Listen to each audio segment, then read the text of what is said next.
Welcome to the Spirit in Mind broadcast with your hosts, Bishop C. Guy Robinson and Dr. Jonathan Shepherd, where we explore faith and mental health perspectives on current affairs. Let's get into today's discussion with the Spirit in Mind. Well, hello and good afternoon. I am so privileged to be with you all this afternoon. This is Dr. Jonathan Shepherd speaking. You are tuning in to Spirit in Mind, and we're so grateful that you are here with us listening. We are live in the studio this day, and we're so happy that you have joined us. We are ecstatic that you are listening because we know that you are faithful listeners.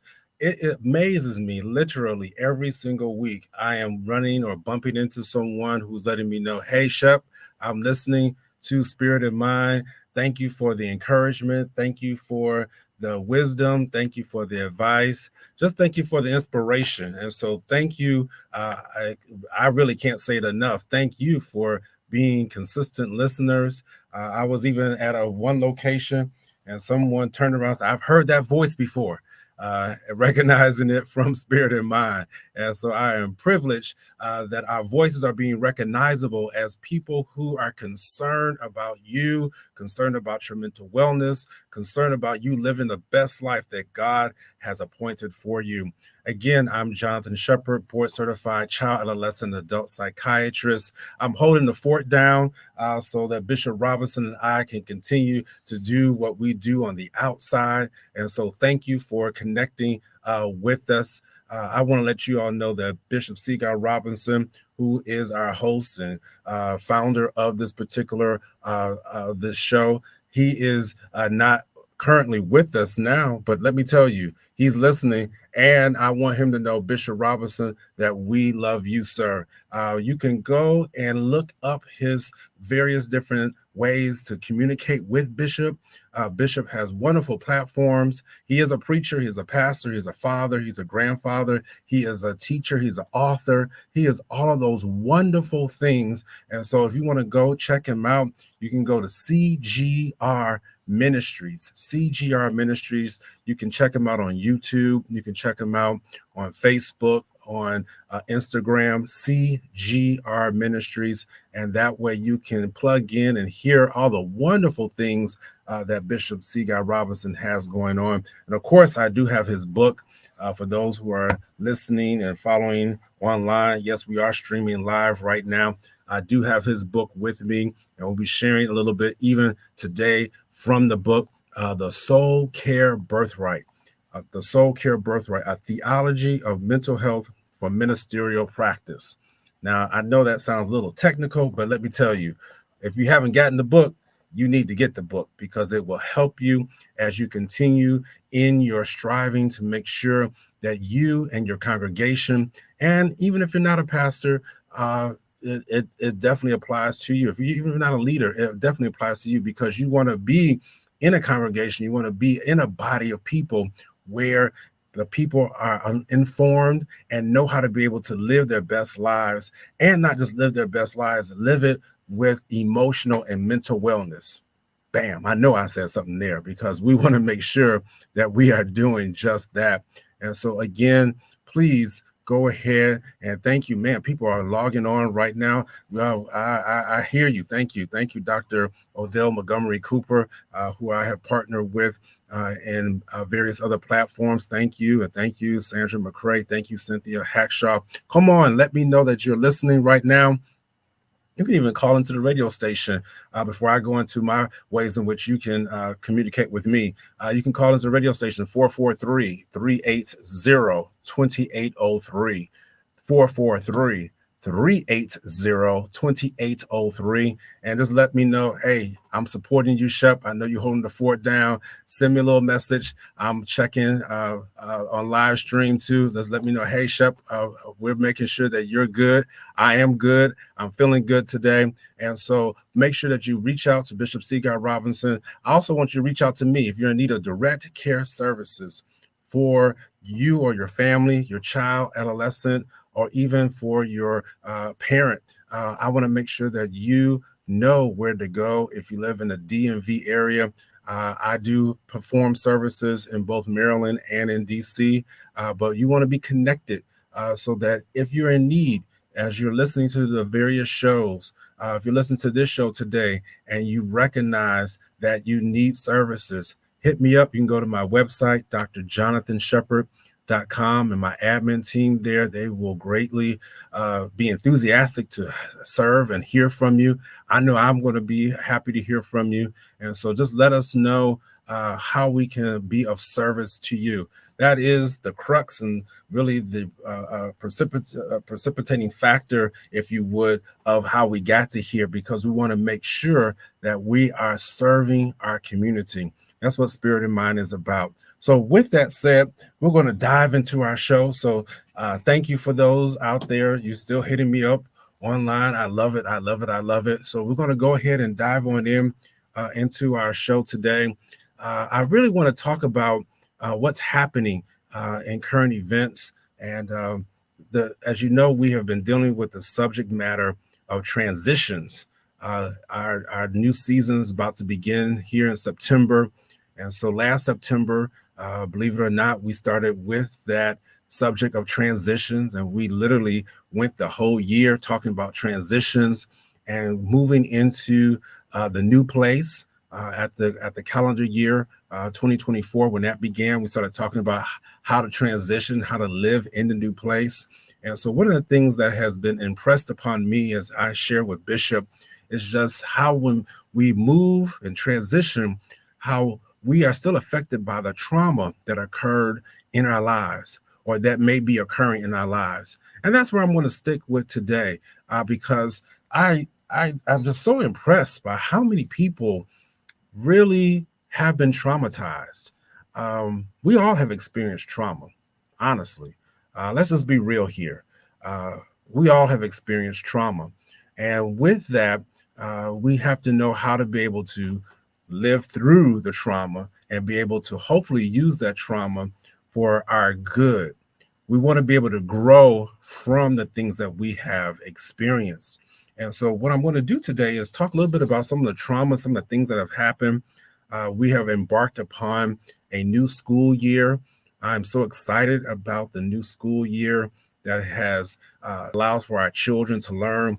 Being a child and adolescent psychiatrist, I see so much that happens within our schools. I hear about the various different things that distract our students as they go into the classroom.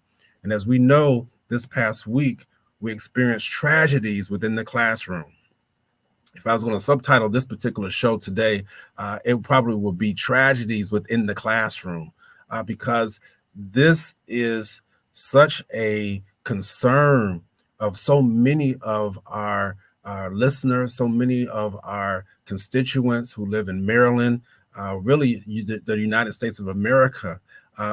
We are concerned about our students because of the ongoing tragedies that are occurring in our classroom.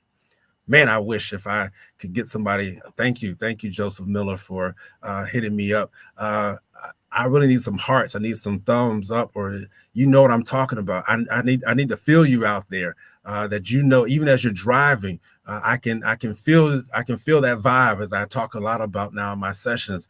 You all know what I'm talking about. These tragedies that are occurring in our classrooms. Unfortunately, we experienced tragedies this past week, and not to date this particular show, because unfortunately these tragedies are occurring on a weekly basis. And the last one, or the most current one, I should say, occurred in Georgia, and even in our own state of Maryland. In Georgia, we had a student who was relatively new to the district. From my understanding from the reports, he had only been in the district just a couple of days, and brought a gun into the classroom, brought a gun into the school, and began to, after he left his math class, brought the gun back and shot into a classroom and killed 2 students and 2 teachers. Tragedy in the classroom. And again, these are in situations or environments where, quote unquote, this type of stuff doesn't happen. Well, we already realize that that's not true. The tragedy can occur at any place, in any environment. And so that my heart just goes out that our students, our children, whatever age they may be at, they're going into the classroom and they're not concerned about, do they come back home alive? Wow. We're looking at our students and wondering why test scores are low, why their attention is thwarted. How come teachers are battling for their ability to pay attention while in the classroom? It's not all about the phones, and I do know that that they are regulating on how we can bring phones to the classrooms now. But let me tell you all, it's not all about phones. Let's be real here. It literally is because of these different situations where our children, they don't know if they're going to come back home alive after they get on the school bus, or after their parents drop them home, or if they walk home. This is tragedies in the classroom.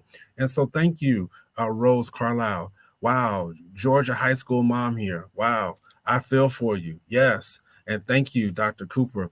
It increases anxiety in the parents every day.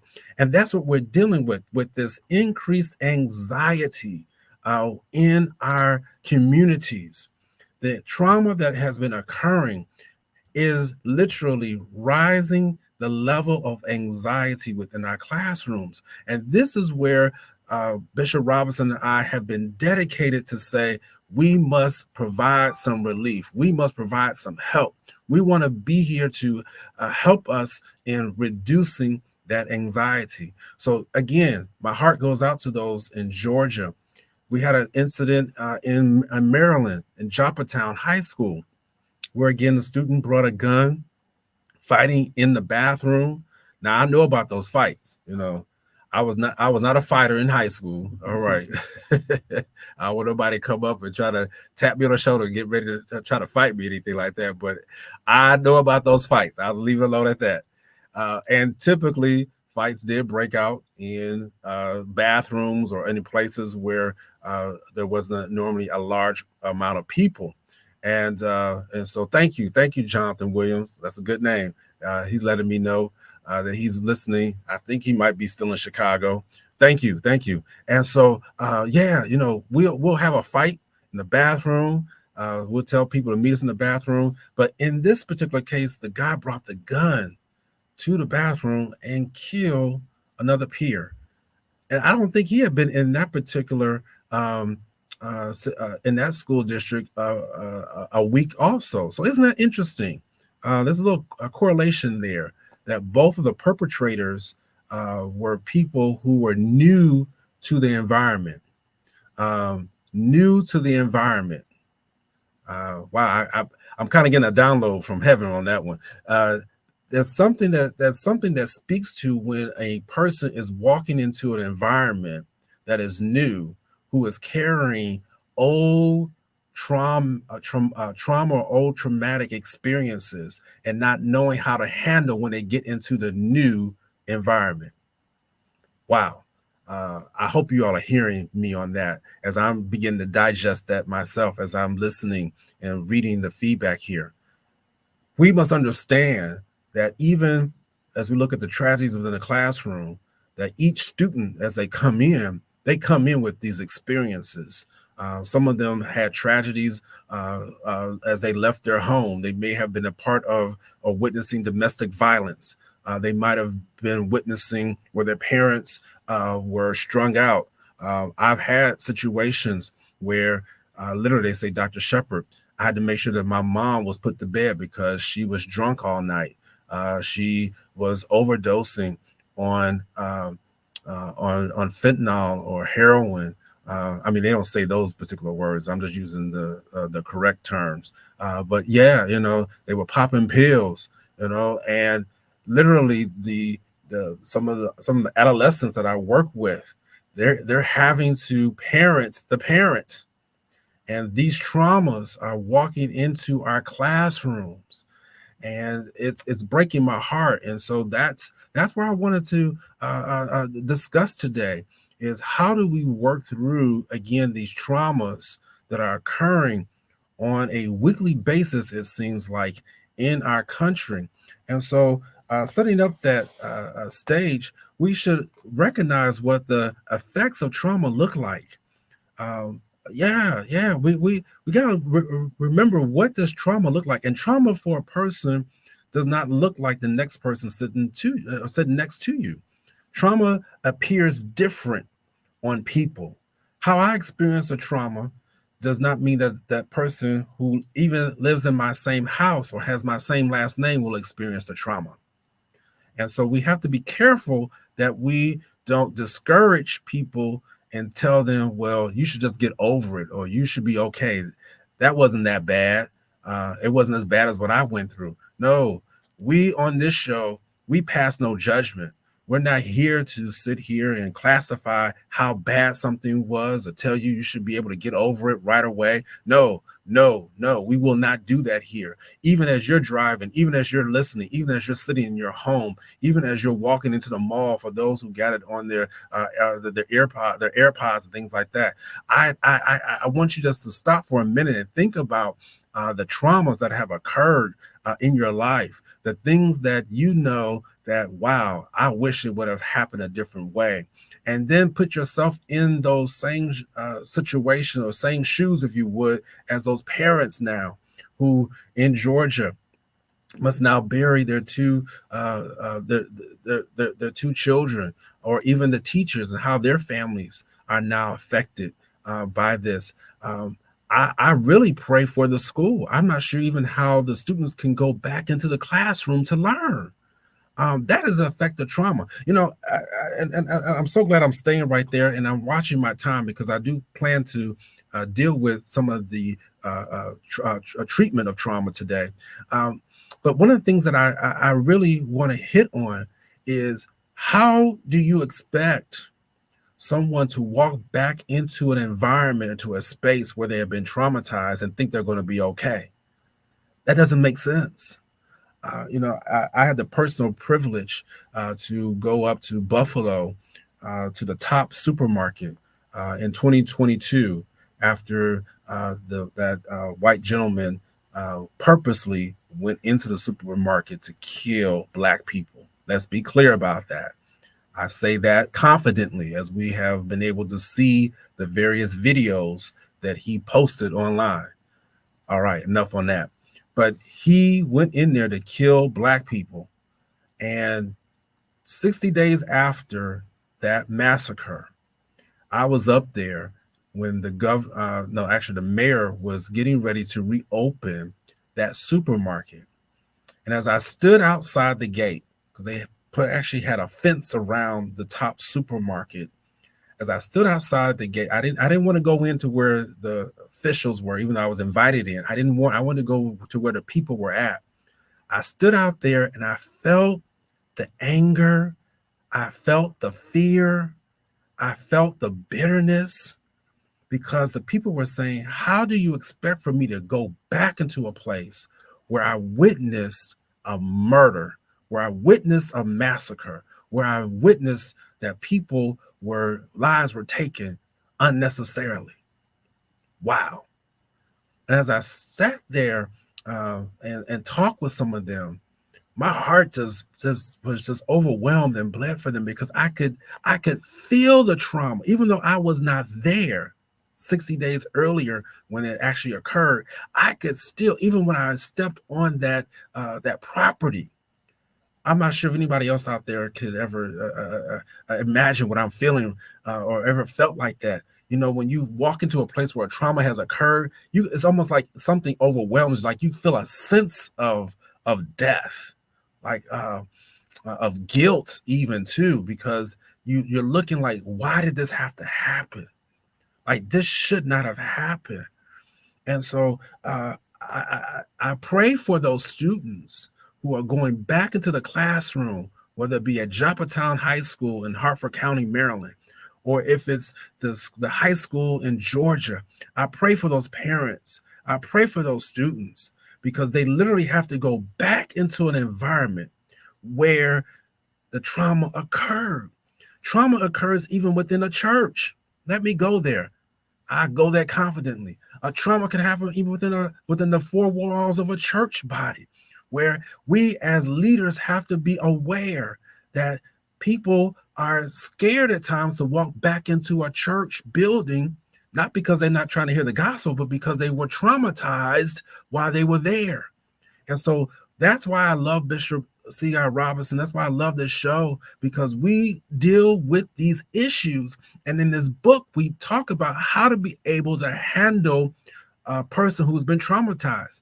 There is a such thing as called a trauma-informed ministry. This is what we are elevating here. This is what we are selling, if you would. This is what we're marketing, trauma-informed ministry. That is one of the major thrusts of this program. And so, in my last, I see 7 minutes, I want to talk about what that looks like, a trauma-informed ministry. And so if you get the book, and I hope you have gotten the book, you can get it on Amazon, all of your different outlets. You can go and purchase it, The Soul Care Birthright. If you look at chapter 8 within this book, it talks a lot about trauma and triage. And so in here, it talks about that the trauma-informed ministry is to embrace the mission of the church or the ministry to serve as a triage center. So let me just stop right there. If we're going to be able to serve the people who have been traumatized, we must identify ourselves as a triage center. Well, what is triage? Anybody in here, anybody out there, I'm sure has been to the emergency room. When you walk to the emergency room, you just don't walk in and just say, hey, I need help. And they just throw you in a room. They triage you. They make sure that they have looked to make sure and assessed, that's the right word, what's going on with you. So if you look up the word triage, it means to sort out. It means to be able to identify what's happening and be able to sort out, so to make sure that we get the right help for you.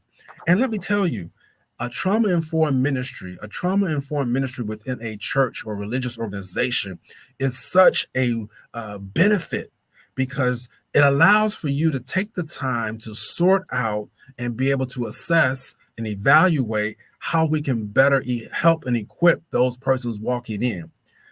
I should not have to hear about a person's walking into any organization, whether it be religious or non-religious, and you walk in and ask for help, and they tell you, we don't do that over here. That makes no sense. That makes no sense.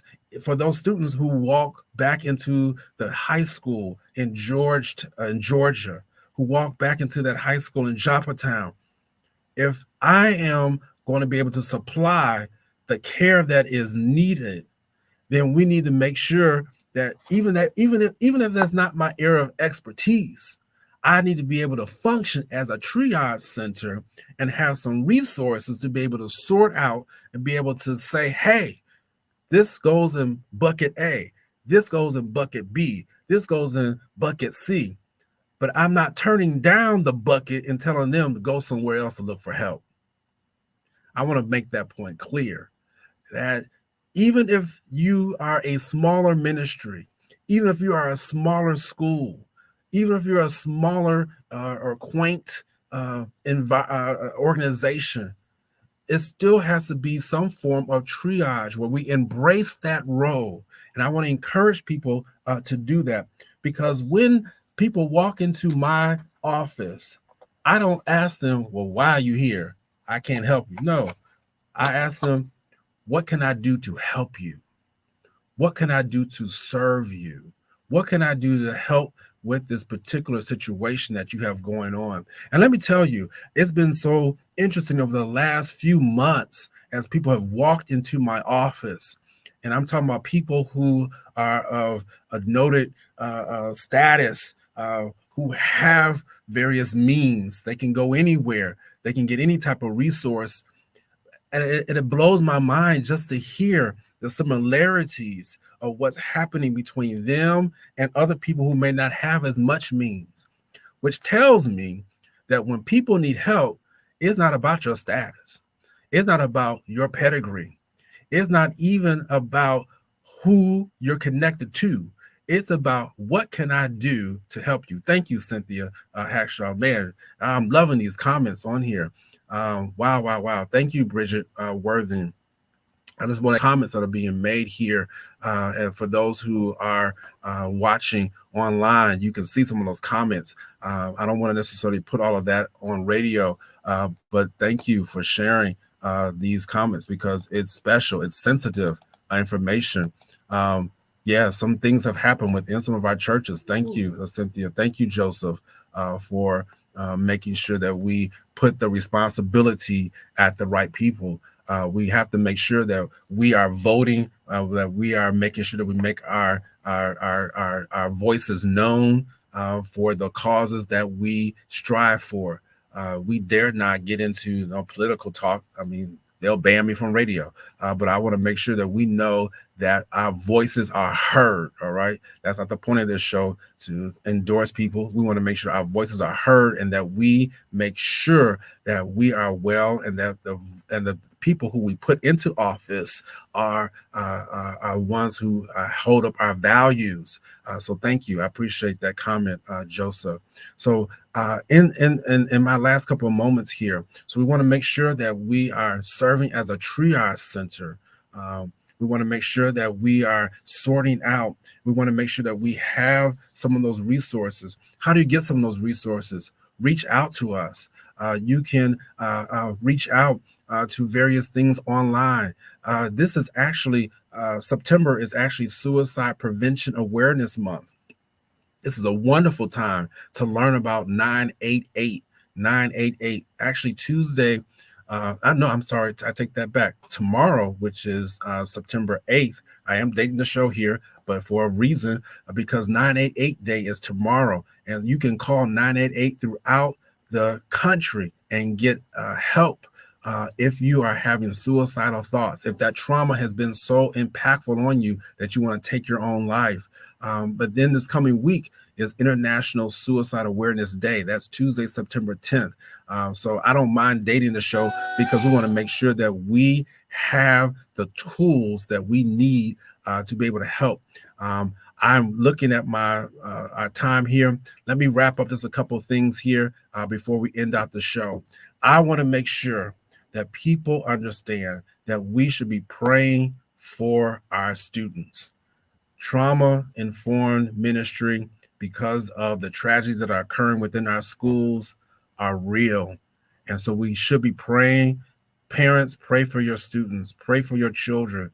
Those who don't have children, pray for them. If your children are already grown, pray for them because we got to make sure that they're covered. I'm concerned about them. You should be too. I'm concerned about their emotional and mental wellness. And so we want to make sure that we are doing our part, making sure that we are participating in whatever part that we can in our communities so that we can make this place a better place to live in. So let me end right there. You've been listening to Spirit in Mind. Dr. Jonathan Shepherd here, holding down the fort. I've been loving this. Man, the time goes by so fast. I want you to tune in as we will continue to bring to you reputable information. Check us out on our websites, CGR Ministries. That's Bishop C. Guy Robinson. Check me out, drjonathanshepherd.com. Go there. We'll provide some help and resources for you. And just send us a quick message. Let us know that you're listening each week. Let us know that we're helping you. Let us know that we're inspiring you, because that is our goal and our aim. And so thank you. And we'll see you next time on Spirit in Mind.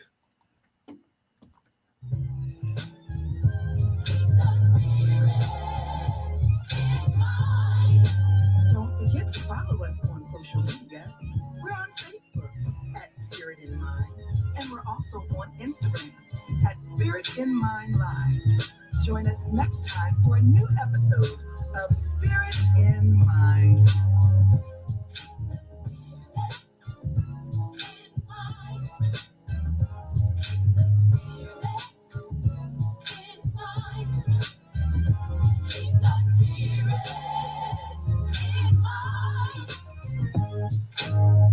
This program is brought to you by Spirit in Mind, LLC. The views and opinions of the guests and hosts you hear